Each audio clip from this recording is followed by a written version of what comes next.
સૈત્ર સાહેબ અને આપણા ગામમાંથી દરેક ગામમાંથી BLA ની કામગીરી કરવા માટે જે નિમણૂક કરી છે એ લોકો આજે ગઢેશ્વર તાલુકો અને તિલકવાડા તાલુકામાંથી લગભગ 100% જેવું આપણા એજન્ટો BLO તૈયાર થઈ ગયા છે. BLA અને આજે આપણે તમે આવ્યા સભામાં આવ્યા અને આપણી વચ્ચે જે સૈત્રભાઈ આજે સભા નથી આપણી, આ એક પ્રશિક્ષણ છે, તાલીમ શિબિર જેવું છે. તો એમાં તમે આવીને હાજરી આપી તે બદલ હું તમારું સ્વાગત કરું છું. અને આપણી વચ્ચે ઘણો સમય કાઢીને એક કલાકનો ટાઈમ છે સૈત્રભાઈ પાસે, આપણી પાસે, એટલે એમને ધ્યાનથી આપણે સાંભળવાના છે. વિધાનસભામાં આપણા ગુજરાતની અંદર અત્યારે તાલુકા અને જિલ્લાનું ઇલેક્શન આવી રહ્યું છે. એના અનુસંધાનમાં સાહેબ આપણને શાંતિથી સમજાવશે. તો હું હવે વધુ ટાઈમ નહીં લેતા સૈત્ર સાહેબને હું વિનંતી કરું.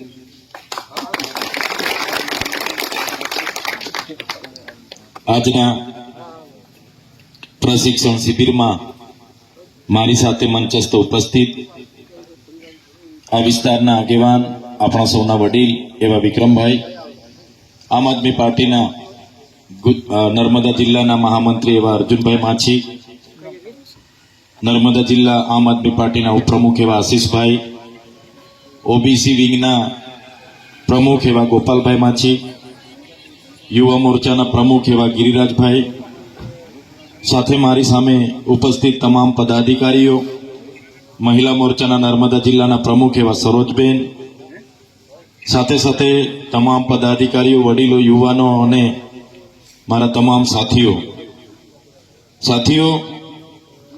જે પ્રકારે વિક્રમભાઈ, આશીષભાઈ તો ઘણી વાતો કરી છે. આગળ પણ તમે આ પ્રશિક્ષણ શિબિરમાં તમે તાલીમ લીધી છે, અમારા વિડીયો પણ તમે સાંભળ્યા હશે કે ચૂંટણી પંચ દ્વારા, ભારતના ચૂંટણી પંચ દ્વારા જે જૂની યાદી હતી, તમને બધાને ખબર છે કે બંધારણનો અનુચ્છેદ 326 અધિનિયમ અંતર્ગત દેશના નાગરિક હોય અને પુખ્ત વયના હોય, 18 વર્ષ એના થાય તો એને મતદાન કરવાનો અધિકાર સંવિધાને આપણને બધાને આપ્યો છે. ત્યારે એમાં મતદાન સુધારણા એ રૂટીન પ્રક્રિયા ચાલુ હતી. એમાં કોઈ મૃત્યુ પામે, કોઈ લગ્ન કરીને બીજી જગ્યાએ સ્થળાંતર થાય, નોકરી માટે બીજી જગ્યાએ સ્થળાંતર થાય, કે કોઈ વ્યક્તિના બે સ્થળ પર મતદાન નોંધાયેલા હોય તો ગામના BLO ઘરે ઘરે આવીને એ મત રદ કરી અને બીજી જગ્યાએ ટ્રાન્સફર કરે. અને કોઈ વ્યક્તિ 18 વર્ષનો થાય, લગ્ન કરીને ગામમાં આવે કોઈ દીકરી, તો એનું નામ BLO ઘરે આવી ફોર્મ ભરીને નામ એડ કરી દે. આ વર્ષની રૂટીન પ્રક્રિયા હતી.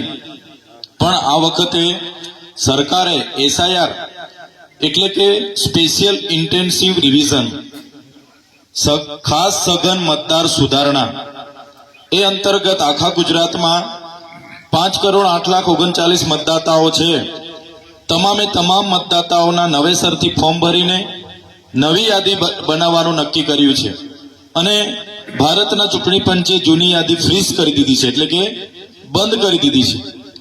ત્યારે આ નવી યાદીમાં કોઈ મતદાન બૂથ છે, ગામનું કોઈ મતદાન બૂથ હોય અને એમાં 1000 મતદાતાઓ છે, એની યાદી જૂની છે જ, પણ એ 1000 મતદાતાઓના ઘરે ઘરે BLO જાય અને ફોર્મ ભરે, ઓનલાઈન કરે, પ્રાંત અધિકારીને રજૂ કરે અને પછી જ નવી યાદી બને, એમાં એનું નામ આવે.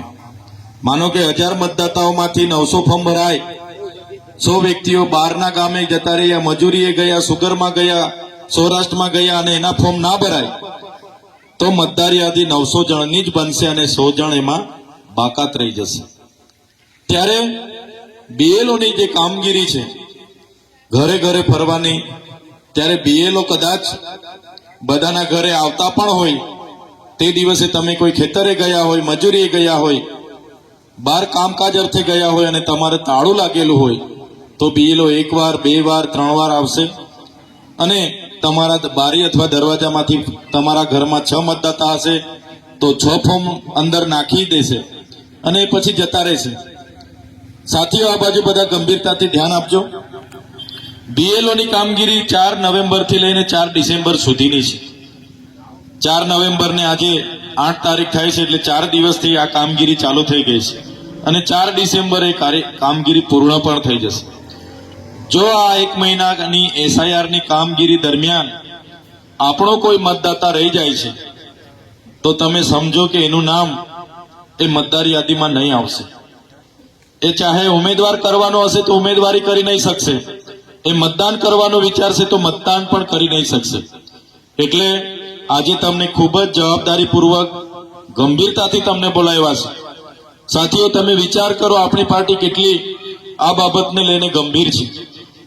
શરૂઆતમાં 29 તારીખે રાજ્યના મુખ્ય ચૂંટણી અધિકારી જ્યારે અમને બોલાવ્યા, વિચાર કરજો, ધ્યાન આપજો. આ બાજુ બીજી બધી વાત 10 મિનિટ 15 મિનિટ સમય લઈશ, આ બાજુ ધ્યાન આપજો. જ્યારે મુખ્ય ચૂંટણી અધિકારીએ 28 તારીખે અમને લેટર આપ્યો અને 29 તારીખે પાર્ટીના પદાધિકારી 2 વ્યક્તિએ હાજર રહેવાનું એમણે સૂચન કર્યું. ગોપાલભાઈ ઇટાલિયા જુનાગઢ હતા, હું દાહોદ હતો, છતાં અમે બીજા દિવસે સમયસર, સમય કરતા 15 મિનિટ પહેલા chief election commissioner, chief election ઓફિસરની કચેરી ગાંધીનગરના 7મા બ્લોકમાં બીજા માળે અમે પહોંચી ગયા. ત્યાં જઈને અમે જોયું ભારતીય જનતા પાર્ટીના પણ સાંસદ, ધારાસભ્ય ત્યાં હાજર હતા. જે કોંગ્રેસની પાર્ટી આખા ગુજરાત, આખા દેશમાં વોટ ચોરીનો મુદ્દો ઉઠાવ્યો, જોજો તમે, એ કોંગ્રેસના અગ્રણીઓ એનાથી બાકાત રહ્યા 82-85 વર્ષના 2 વડીલોને ત્યાં મોકલી આપ્યા. અને વડીલો આવીને બેઠા, એક સવાલ એમણે ના કર્યો. ત્યારે તમે વિચાર કરો, એ મીટિંગની તાત્કાલિક 2 દિવસ બાદ 1લી, 2જી અને 3જી તારીખે અમદાવાદ ખાતે રહેવા જમવાની વ્યવસ્થા સાથે આમ આદમી પાર્ટી દ્વારા પ્રશિક્ષણ શિબિરનું આયોજન કર્યું. એમાં આપણા જિલ્લાના પ્રભારી, સહપ્રભારી, વિધાનસભાના પ્રભારી, જિલ્લાના પ્રમુખ, લોકસભાના ઇન્ચાર્જ, સહયોગી બધા જ લોકોએ ત્યાં આવીને તાલીમ લીધી. અને આજે તમારી પ્રશિક્ષણની તાલીમ છે ત્યારે મારા પર ઘણી મોટી જવાબદારીઓ છે, છતાં પાર્ટીનું સૂચન હતું કે તમારા વિસ્તારની પ્રશિક્ષણની તાલીમમાં તમારે હાજર રહેવાનું છે. ત્યારે 3 દિવસથી પ્રશિક્ષણની શિબિરો ચાલે છે, આજે 4થો દિવસ છે. હું પોતે તમારી વચ્ચે એના માટે હાજર થયો છું. ત્યારે સાથીઓ, આ BLO ની કામગીરી જે થશે એમાં ક્યાંક ક્યાંક કેટલાક ભાજપના મોટા નેતાઓ BLO ને એ પ્રકારે દબાણ પણ કરશે કે ભાઈ તમે મારા ઘરે આવી જાઓ, મારા ઘરે છોકરાઓ છે, એ તમે ફોર્મ આપી જાઓ, બધા ભરી દેશે, અમારી સરકાર છે, અમારું કેલું નહીં કરશો તો તમે જાણો બદલી કરાવી દઈશું, આમ કરાવી દઈશું, તેમ કરાવી દઈશું. BLO બિચારા કોઈ માસ્તર હોય, કોઈ ગામમાં માસ્તર ગેરહાજર હોય, બીમાર હોય તો આંગણવાડી વર્કર હોય, ગભરાઈ જાય. મોટા નેતા હોય, દાદાગીરી કરતા હોય તો સ્વાભાવિકપણે એને માથાકૂટમાં પડવા કરતા ફોર્મ એને આપી દે એમ કરીને આપીને જતા રહે. ત્યારે શું થશે? જે ગામમાં આમ આદમી પાર્ટીના કાર્યકર છે, જે ગામમાં આમ આદમી પાર્ટીના મતદાતાઓ છે, એ ભાજપના લોકો એ મતદાતાઓના ફોર્મ ભરવાનું નહીં કરશે. એમના 1000 મતદાતાઓ છે, એમના 800 જણ છે, 800 ના ભરશે, 200 ના ભરે તો એ દિવસે આપણને ખૂબ મોટું નુકસાન થશે. એક બૂથમાં આવી ડુપ્લિકેટ 50 મતો એડ થઈ જાય, કાં તો આપણા મતદાતાઓ કપાઈ જાય તો 10 બૂથોમાં આપણને 500 મતોનું નુકસાન થાય, 100 બૂથોમાં આપણને 5000 મતોનું નુકસાન થાય. એક વિધાનસભામાં 300 થી વધારે બૂથ આવે છે ત્યારે 15000 નું નુકસાન થાય. એક સીટ પર 10 બૂથો હોય, કોઈ વ્યક્તિ તાલુકા પંચાયતનો ઉમેદવાર હોય અને 500 મત જ્યારે આપણા ઉમેરાવાના રહી ગયા હોય, આપણા મતદાતાઓ ચૂકી ગયા હોય તો એ વ્યક્તિ તાલુકા પંચાયત પણ હારી શકે છે. કેમ કે તાલુકા પંચાયતમાં 200-250 મતોથી જ જીત થતી હોય છે. ત્યારે વધારે લાંબુ હું નથી કહેતો, કેમ કે તમે ગૂંચવાશો, એના કરતા હું તમને ડાયરેક્ટ પોઈન્ટ પર આવી જાઉં છું.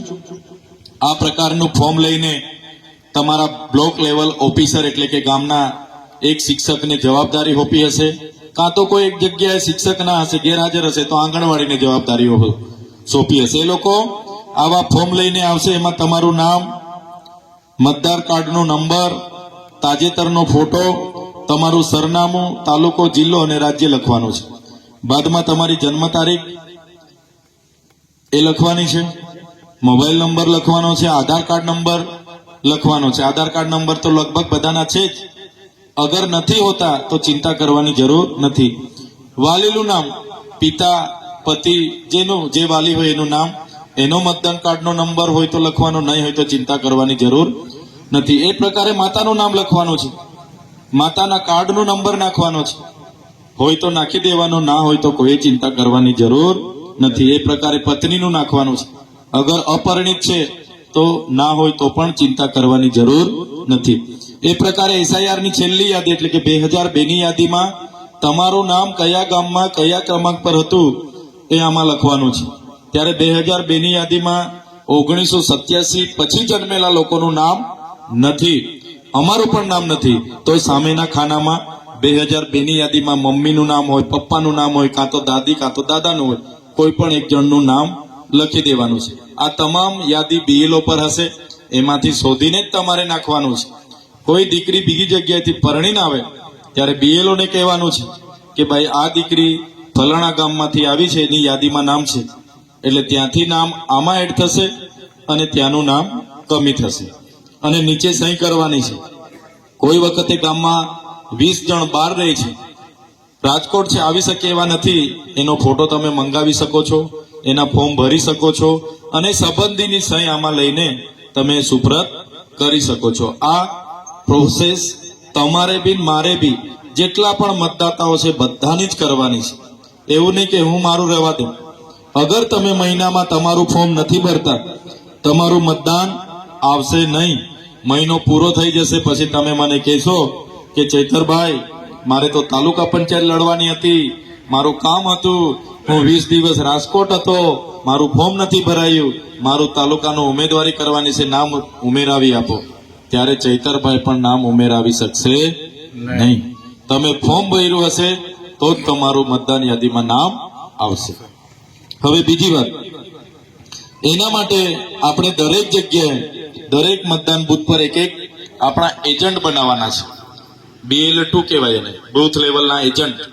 આમાંથી કેટલા લોકોના કાર્ડ બની ગયા? ઊંચો હાથ કરજો. આટલા લોકોના કાર્ડ ચૂંટણી અધિકારી તરફથી બનાવી દીધા છે. બીજા લોકો તમે આજે પાસપોર્ટ સાઇઝના ફોટો લાવ્યા હશો, ફોટો ચોંટાડીને નીચે 3 જગ્યાએ સહી કરવાની છે, વિધાનસભાનો નંબર, નામ લખવાનું છે અને ફોર્મ તમારે આજે ને આજે જમા કરવાનું છે. તમે ફોર્મ જમા કરશો, અર્જુનભાઈને હું કહીશ, અર્જુનભાઈ તાત્કાલિક જશે આજે ચૂંટણી ઓફિસમાં અને તમારા કાર્ડ બનાવીને તમને આ પ્રકારના કાર્ડ આપશે.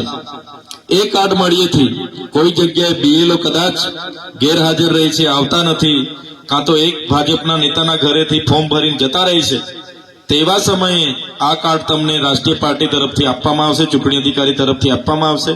તમે પોતે પણ રોજના 10-20 જે પણ ફોર્મો ભરવાના હોય તમે ભરી શકશો. તમારી કેપેસિટી રોજની 50 ફોર્મ સુધીની તમને ઓથોરાઇઝ કરવામાં આવશે. એટલે એક ગામમાં એક બૂથ હોય તો એક એજન્ટ, 2 બૂથ હોય તો 2 એજન્ટ, મોટું ગામ હોય ને 4 બૂથ હોય તો 4 એજન્ટ આપણે આજે બનાવવાના છે. તમને બધાને ખ્યાલ આવી ગયો? સમજ પડી ગઈ? પાછળ વાળાને અવાજ આવે છે? બધા એકવાર 2 હાથ ઊંચા કરો છો. કોઈ ઊંઘી નથી ગયું? નહીં, હવારમાં નાના બધા જાગતા જ છે. તો આ કાર્ડ બધાએ બનાવવાનો છે બૂથ લેવલના એજન્ટનો ખબર પડે ને? એટલે જેના બાકી છે એ વ્યક્તિ જરા આવજો, ફોર્મ ભરી દેજો, ફોટો આપી દેજો અને તમારા કાર્ડ બનાવીને અમને ચૂંટણી અધિકારીના સહી સિક્કા સાથે તમને અમે આપી દઈશું. તમારું કામ એવું લાગતું હશે કે યાર ચૈતરભાઈ આવવાના છે એમ કરીને અમે મીટિંગમાં આવી ગયા છે ને આટલું બધું કામ સોંપી દીધું, હવે શું કરીશું એમ કરીને ઘણા લોકો ચિંતામાં ભરાઈ ગયેલા છે. કોઈએ ચિંતા કરવાની જરૂર નથી. એજન્ટ તો આખા ગામમાંથી એક સારો માણસ તમારા 5-10 માંથી હોય એને બનાવી દેવાનો, જે મોબાઈલ વાપરતા હોય, થોડું ઘણું વાંચતા હોય, ગુજરાતી લખતા વાંચતા આવડતું હોય, એ બનશે, થઈ ગયો. એવું નથી કે 1200 મતદાતા તમારા ગામમાં છે, 1200 ફોર્મ તમારે જ ભરવાના છે, એવું નથી. ભાજપ વાળા પણ કામે લાગેલા છે, એમના માણસોના ફોર્મ એ લોકો ભરી દેશે. કોંગ્રેસ વાળા પણ કામે લાગ્યા છે, એમના માણસોના એ લોકો ભરી દેશે. હવે રહ્યા કોણ? આપણા માણસો. એમના ફોર્મો તમારે ભરવાના છે. અને ના ભરતા આવડે, બીએલઓ ને સવારે 10 વાગે ફોન કરવાનો. એ બીએલઓ ની યાદી પણ અહીંયા તમને અર્જુનભાઈ આપી દેશે. તમારા ગામમાં કોણ બીએલઓ છે એને કહેવાનું, ગુરુજી ચાલો આવી જાઓ, અમારા ફળિયામાં બાકી છે, આજે હું તમારી હાથે જ છું, હાથે રહીને આપણે ભરી દેવાના છે. 1 દિવસ 2 દિવસ 5 દિવસ બીએલઓ હાથે રહીને ભરી દેવાના. કોઈ વ્યક્તિ આપણો મતદાતા રહી જવો જોઈએ નહીં. આ પુણ્યનું કામ છે. બંધારણે અધિકાર આપ્યો છે મતદાન કરવાનો, અને એ મતદાન તમારા થકી કોઈને મળી જશે મતદાનનો અધિકાર, એ બહુ મોટું પુણ્યનું કામ છે. અને આ જ ચૂંટણી છે. ઘણા વખતે કહે છે ને, એક રાજાનો જીવ પોપટમાં હતો, એ જ પ્રકારે ભાજપનો જીત આ મતદાર યાદીમાં છે. લોકો ઈવીએમમાં ગરબડી કાઢે છે, પણ એવું કઈ નથી. હું લોકસભા લડ્યો ત્યારે મને ખબર પડી ગઈ, મને તમે જોયું હશે, લોકસભામાં ડેડિયાપાડામાં 1,18,000 મત મળ્યા હતા, મનસુખ દાદાને 58,000 મત મળ્યા હતા. ઝઘડિયા વિધાનસભામાં 1,07,000 મત મળ્યા હતા, મનસુખ દાદાને 72,000 જ મળ્યા હતા. વાગરામાં 63,000 મળ્યા હતા ગામડાઓમાં, ભરૂચમાં 62-63,000 મત મળ્યા હતા, જંબુસરમાં 63-64,000 મત ગામડાઓમાંથી મળ્યા હતા, કરજણમાં પણ મળ્યા હતા, અંકલેશ્વરમાં પણ એ પ્રકારે જ 55-57,000 મત ત્યાં પણ મળ્યા હતા. પણ આ યાદીનું મેં ધ્યાન નહોતું રાખ્યું, અને અંકલેશ્વર, દહેજ, સાયકા, વિલાયત, પાલેજ, આ બધી જીઆઈડીસીઓ, જે પાનોલી, બધી જીઆઈડીસીઓમાં જે બિહાર, યુપી, એમપી અને તેલંગાણા, આંધ્રપ્રદેશના લોકો હતા, એક મહિના પહેલા મતદાર યાદીની સુધારણા આવી. અમે મિટિંગો કરતા ફરતા હતા, અને પેલા લોકોએ મતદાર યાદીઓમાં દરેક બૂથો પર 12 ના 250, 300, 400 લોકોના કાર્ડ બનાવી દીધા હતા. હવે ગામમાં હોય તો ગામવાળા કે યાર આ માણસો તો યાદીમાં નામો છે, એવા માણસો અમારે ત્યાં નથી. હવે સોસાયટીઓમાં તો કોને ખબર પડે કોણ કાનું છે તે. એટલે બહારના લોકોએ 7મી મે આપણે ત્યાં મતદાન હતું, એ દિવસે અહીંયા બી મતદાન કરી દીધું, અને બીજા ફેસમાં એ લોકોના વિસ્તારોમાં મતદાન હતા, ત્યાં પાછા લશ્કરીઓ લઈને મતદાન કરવા જતા રહ્યા. નુકસાન કોને થયું? નુકસાન આપણને થયું, કેમ કે એ લોકોના મતદાર કાર્ડ બનાવી આપેલા ભાજપે, અને ભાજપનું કેવું માનવું પડે એ લોકોએ. એટલે જે બૂથો પર આપણા 42-45 મત નીકળતા હતા, એ બૂથ પર એ લોકોના 800 ને 900 ને 1 ધારા મત જીઆઈડીસીઓમાં એ લોકો લઈ ગયા, અને એમાં હું હારી ગયો. બાકી કેટલું તમે જીઆઈડીસીઓમાં એટલા બધા બૂથો, લગભગ આ લોકોએ આ પ્રકારે 101 બૂથોમાં 1 લાખથી પણ વધારે મતોનું ગરબડી કરી, એટલે મનસુખભાઈ 86,000 થી જીતી ગયા. બાકી મનસુખ દાદા આ વખતે એમનો ગરબો ઘરે જ જવાનો હતો. એટલે આવી ભૂલ હવે આમાં આપણે કરવાની થતી નથી. ખ્યાલ આવ્યો ને? આમાં તમે ધ્યાન આપી લેશો એટલે અડધી ચૂંટણી તમે જીતી જવાના છો. અને આવનારા દિવસોમાં તાલુકા જિલ્લા પંચાયતની ચૂંટણી આવે છે. આપણે તિલકવાડામાં 22 તાલુકા પંચાયતની બેઠકો છે, 4 જિલ્લા પંચાયતની બેઠકો છે. ગરુડેશ્વરમાં 16 તાલુકા પંચાયતની બેઠકો છે, 3 જિલ્લા પંચાયતની બેઠકો છે. નાદોદમાં પણ 18 તાલુકા પંચાયતની બેઠકો છે, 3 જિલ્લા પંચાયતની, 4 જિલ્લા પંચાયતની બેઠકો છે. આ તમામ બેઠકો પર તમારે લડવા માટે હવે અત્યારથી તૈયારી કરી દેવી પડશે. સાથીઓ, કોઈ પોલીસની તૈયારી કરે, તલાટી ગ્રામ સેવકની તૈયારી કરે, શિક્ષકની તૈયારી કરે, મામલતદાર પીએસઆઈની તૈયારી કરે, બીટગાર્ડની તૈયારી કરે, એ યુવાન, આપણી દીકરી 2-3 વર્ષ ક્લાસીસ કરે છે, વાંચે છે, દોડે છે, પ્રેક્ટિકલ કરે છે, ત્યારે એને નોકરીમાં મેળ પડે છે. અને એમાં બી ઘણી વખત તો સરકારના કરમ ફૂટે એટલે પેપરો ફૂટે છે. ફૂટે છે કે નથી ફૂટતા? ઘણી વખત એવા નિયમો લાવે કે આપણો માણસ પાસ થઈને બી પાછો રિજેક્ટ થઈ જાય છે. એવી પરિસ્થિતિમાં નોકરી લાગે છે, તો તમારી પર આ વખતે તાલુકાના પ્રમુખ બનવાનો, જિલ્લાના પ્રમુખો બનવાનો, અને વિવિધ સમિતિઓ, બાંધકામ, આરોગ્ય, સિંચાઈ, બધી સમિતિઓના અધ્યક્ષ બનવાની ખૂબ સારી તક છે. એટલે એના માટે હવે 3 મહિના તમારે ખૂબ જ મહેનત કરવાની છે. અને બીજી એક ખાસ વાત કહી દઉં છું, ઉમેદવાર હું છું તો હું નથી નક્કી કરવાનો, જિલ્લા પ્રમુખ છે તો એ નથી નક્કી કરવાના, વિક્રમભાઈ છે તો એ નથી નક્કી કરવાના. ઉમેદવાર તમારી સર્વસંમતિથી નક્કી થવાના છે. એટલે કોઈ એવું ના કરતા કે ભાઈ 5 સરપંચોને એક મોરચો લઈને 50 જણને લઈને ડેડિયાપાડા મને મળવા આવે કે ભાઈ મારી ટિકિટ કન્ફર્મ કરો, નહીં તો ના પાડતા હોય તો કોંગ્રેસ વાળા ઘરે આવે છે હું એમાં જતો રહીશ, એવું કોઈ કરવાનું નથી.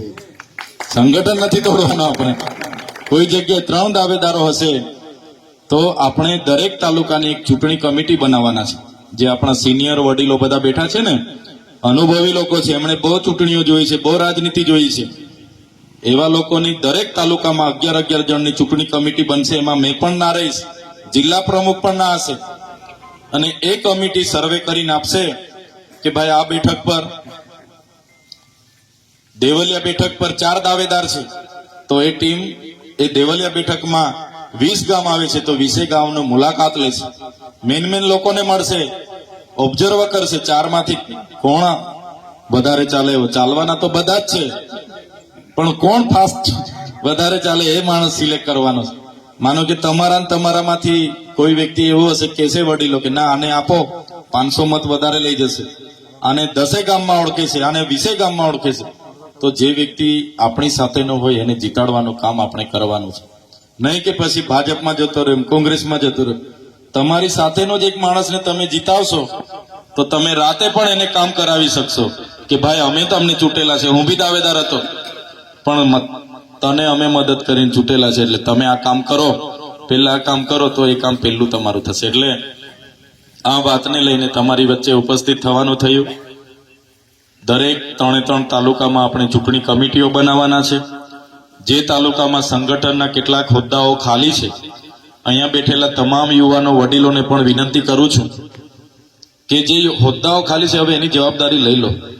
સમય જેની પાસે છે, તમે પૂરતો સમય આપી શકતા હોય તો જવાબદારી લેવી પડશે.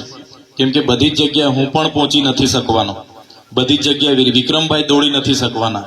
અમે અમારા લેવલે જેટલું થાય છે એટલું કરીએ છીએ, પણ હવે તમે પણ જવાબદારી લો. અને ખાસ આ ચૂંટણીમાં 50% પુરુષ સીટો છે અને 50% મહિલા સીટો છે. અમારા વકીલ સાહેબ એક આવ્યા છે ને એક અમારા જિલ્લા પ્રમુખ ને એક દાદી, મહિલાઓ આપણને નજરે પડતા નથી. દરેક કાર્યક્રમોમાં આપણે જ ભેગા થઈએ છીએ, મહિલા હોતા નથી. હવે 50% મહિલાઓ એટલે હવે ઉમેદવારો ક્યાંથી હોદવાના? તમે ઉમેદવારો જોવે કે ના જોશે? પછી કહેશો કે અમારા ઘરના ને ઉમેદવાર બનાવવાના છે, પછી અમે પ્રચારમાં આવશું એટલે પૂછે બધા બેન કાના છે, કોના ઘરના છે, કયા ગામના છે, તો પછી અમારે ઓળખાણ આપવી પડે. ભાઈ આ કાટકોઈના છે, આ ભાણોદરાના છે, આમના ઘરેથી છે. એના કરતા મહિલાઓને હમણાં મેદાનમાં લાવો, હમણાં મેદાનમાં ઉતારી દો, તો પછી ચૂંટણીઓ વખતે ઓળખાણ આપવાનું તો રહે. બરાબર છે, લોકો તો ઓળખે. એટલે મહિલાઓને પણ હવે સાથે રાખો. આપણો મહિલા મોરચો તાલુકા પ્રમાણે પણ બનાવી દો, કેમ કે ચૂંટણી આવશે ને મહિલાઓ મળશે નહીં પછી આપણને. લડવાવાળા યુવાનો વડીલો તો બહુ બધા છે, પણ 50% સીટો મહિલાઓની છે. પછી કોઈ ગામમાં ગયા, અમે ભાષણ કર્યું, કોઈ આગેવાને કીધું અમારા ઉમેદવારને માયક આપો, એમને પણ બોલાવો, અમારે સાંભળવાના છે એવું કહેતો. મહિલાને માયક આપી દે, ના બોલે તો એના કરતા ટ્રેનિંગ લેતા થાય તો સારું ને. બરાબર છે. 3 મહિના આપણી સાથે દોડાદોડી કરે, શીખી જાય. વળી માયક હાથમાં હવે 2 મિનિટ બોલી દે એટલે લોકો તાળીઓ પાડે મત આપી દે. થાય કે ના થાય? તો એ કામ પણ હવે કરો ભાઈ. આપણે તો બધા મહેનત કરીએ જ છે, એ કરવું પડશે. ખાસ આ SIR માટે જ હું આવ્યો હતો. તમે બધા પાર્ટીના કામ માટે 2000, 5000, 10,000 રૂપિયા જાતે ખર્ચો કરીને તમે દોડો છો. અમારા મિટિંગમાં પણ તમે જાતે ખર્ચો કરીને આવો છો, ત્યારે આ ચૂંટણી બહુ મહત્વની છે. હવે અમે તમને જીતાડવા માટે આવવાના છે, તમારા માટે બધા આપણે મહેનત કરવાની છે. ત્યારે સારા ઉમેદવારો સિલેક્શન કરવા માટે 11 નામો 3 તાલુકામાંથી તમારે મને આપવાના છે. અને એ 11 લોકો એ જ ચૂંટણી કમિશન આપણું, એ ચૂંટણી કમિટી આવનારા દિવસોની સારા ઉમેદવારો શોધશે, એના કાગળિયા ચકાસશે, 2 છોકરાઓ છે કે કેમ, એનો વેરો બાકી છે કે કેમ, એક હામાં નીકળી જતા તો નથી, એનું જાતિનું સર્ટી કઈ રીતનું છે, બધી જ કામગીરી આ ચૂંટણી કમિટી કરશે. સહમત છો બધા? કેટલા જણ સહમત છો ચૂંટણી કમિટી પર? સહમત છો ને? પછી કાલે ઉઠીને ના ચૂંટણી કમિટી હા એ લોકો હાથે પેલો ભાઈ ફરે છે એને ટિકિટ આપી દેશે, ચૈતરભાઈ આવે એટલે પેલા ભાઈ હાથે જ ફરે છે, એને જ ફોન કરે છે, એને જ ટિકિટ આપી દેશે. એવું નથી. જે મારો એ સારો નહીં, પણ જે લોકોનું કામ કરે એ સારો, એવું મગજમાં બધાએ રાખવાનું છે. બરાબર છે. ખ્યાલ આવ્યો ને? હા. લોકોની સેવા કરે એ સારો. ભાજપમાં લોકો સત્તા અને પૈસાઓ માટે જાય છે કે ભાઈ સત્તા આવી જાય એટલે પૈસા કમાવાના છે મારે, એટલે હું ભાજપમાં જ આમ છું. કે આપણે સેવા માટે આમ આદમી પાર્ટીમાં છે. આજ દિન સુધી તમે બધાએ પોતાના ખિસ્સાના પેટ્રોલના નાખ્યા છે, ડીઝલ તમારા ખિસ્સાના પૈસાએ ભરેલું છે, એટલે આપણે સેવા કરવા માટે આવ્યા છે. એટલે આપણે આ ચૂંટણીમાં તમે બધા લડો, તાલુકાના પ્રમુખ બનો. તાલુકા પ્રમુખ એટલે બહુ મોટી વાત છે. અમે એક ગામમાં પ્રચારમાં ગયા હતા, એક ઘરે બેઠા એટલે મને કે અમારા દાદા 1967માં તાલુકા પંચાયતના પ્રમુખ હતા, ભૂતબેડા કે ભાટપુર ગયા હતા. ત્યારે કીધું, વિચાર કરો, એના છોકરાના છોકરા અમારા જેવા જુવાન છે, એમણે કીધું હતું અમારા દાદા 1967માં તાલુકા પંચાયતના પ્રમુખ હતા. તો એકવાર તમે તાલુકા પંચાયતના પ્રમુખ બનો તો આવનારી 5 પેઢી તમને યાદ કરશે. થાય કે ના થાય? તો એના માટે મહેનત કરવી પડશે. એ વાત સાથે આવ્યો છું. ત્રીજો મુદ્દો આપણો એવો છે, ડેડિયાપાડાનો એક પીઠા ગ્રાઉન્ડ છે, અને પીઠા ગ્રાઉન્ડમાં દર વર્ષે ઘણા વર્ષોથી હું જાહેર જીવનમાં આવ્યો ત્યારથી મારે આગેવાનીમાં ત્યાં 9મી ઓગસ્ટ આદિવાસી દિવસ અને 15મી ભગવાન બિરસા મુંડાની જયંતિ અમે ઉજવતા આવ્યા છે. આ વખતે ડેડિયાપાડામાં મારે પ્રવેશ બંધી છે, ત્યારે એનો ગેરફાયદો ઉઠાવીને એ ગ્રાઉન્ડ પર જ વડાપ્રધાન શ્રી નરેન્દ્રભાઈ મોદીજીનો પ્રોગ્રામ ગોઠવી દેવામાં આવ્યો છે. ત્યારે લોકો સ્વયંભૂ એ ગ્રાઉન્ડ પર 15મી નવેમ્બર અને 9 ઓગસ્ટે આવી જ જતા હતા. એનો યશ લેવા માટે આ લોકોએ ડેડિયાપાડા પ્રોગ્રામ ગોઠવેલો છે. તો અમે બધાએ ભેગા થઈને એવું વિચાર્યું કે હવે ડેડિયાપાડા પ્રોગ્રામ કરવા જઈએ કાં તો આજુબાજુ પ્રોગ્રામ કરવા જઈએ એટલે આપણે પોલીસ સાથે ઘર્ષણ થાય, બોલવાનું થાય. એના કરતા ડેડિયાપાડાનો પ્રોગ્રામ આપણે આ વર્ષે સ્થગિત રાખીએ. વડાપ્રધાન છો એમનો પ્રોગ્રામ કરતા આપણે એ પ્રોગ્રામ નેત્રંગ કરીએ એવું અમે વિચારેલું છે. તો બધા સહમત છો? તો બધા નેત્રંગ તમે 15 તારીખે આવો અને મોટી સંખ્યામાં આપણી એકતા બતાવીએ. ત્યાં સરકારી કાર્યક્રમ છે, આપણો સામાજિક કાર્યક્રમ છે. સમાજના રીતે બધા જ લોકો મોટી સંખ્યામાં ત્યાં પધારો. એ લોકો 25,000 ભેગા થાય તો આપણે 50,000 ભેગા થઈશું. એ લોકો 50,000 ભેગા થાય આપણે 1 લાખ ભેગા થઈશું.